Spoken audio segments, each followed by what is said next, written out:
গভীর রাত, চারিদিকে লণ্ডভণ্ড হয়ে পড়ে আছে বড় বড় গাছ, বিধ্বস্ত বাড়িঘর, দোকানপাট, চারিদিকে ছড়িয়ে ছিটিয়ে পড়ে আছে বড় বড় দালানের টুকরো। গেল 2 দিনের বজ্রসহ ভারী বৃষ্টিপাতে বিধ্বস্ত ভারতের পূর্বাঞ্চলীয় রাজ্য বিহার। এমন পরিস্থিতিতে প্রাণহানি শতাধিক বলে আশঙ্কা করছে স্থানীয় কর্তৃপক্ষ। প্রবল বৃষ্টির কারণে রাস্তায় রাস্তায় লাশ পড়ে থাকায় থামছেই না স্বজনদের কান্না। ভিডিও ফুটেজে দেখা যায় অজ্ঞাত একাধিক লাশ স্ট্রেচারে করে নিয়ে যাচ্ছে স্থানীয়রা। মৃত্যুর জন্য ভারী বৃষ্টিপাতকে দায়ী করছে বিহারের নালন্দা জেলার ম্যাজিস্ট্রেট শশাঙ্ক শুভঙ্কর। প্রবল বৃষ্টির কারণে গাছপালা, বাড়িঘর সবকিছু বিধ্বস্ত হয়েছে, যার কারণে অধিকাংশ মানুষ মারা গিয়েছে। আবার বজ্রপাতেও প্রাণহানির ঘটনা ঘটেছে। এদিকে রাজধানী নয়াদিল্লিতে দেখা গেছে ঝড়ো বাতাস।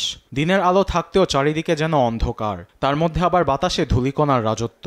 রাস্তায় ভেঙে পড়েছে গাছপালা। ভারতীয় গণমাধ্যম এনডিটিভি বলছে, অতিরিক্ত ধুলার পাশাপাশি বিরাজমান ঝড়ো আবহাওয়া, যার জন্য নয়াদিল্লি ও আশপাশের এলাকায় 15টি বিমানের ফ্লাইট পরিবর্তন করেছে বিমান কর্তৃপক্ষ। এতে যাত্রীদের পোহাতে হচ্ছে চরম ভোগান্তি। এমন পরিস্থিতিতে গাছপালা ও বৈদ্যুতিক তারের নিচে না থাকতে সতর্কবার্তা জারি করেছে আবহাওয়া অধিদপ্তর। সবাইকে বাসা থেকে বের হতে নিষেধ করেছে সংস্থাটি। আরবেদ আফসার, নিউজ ডেস্ক, দেশ টিভি।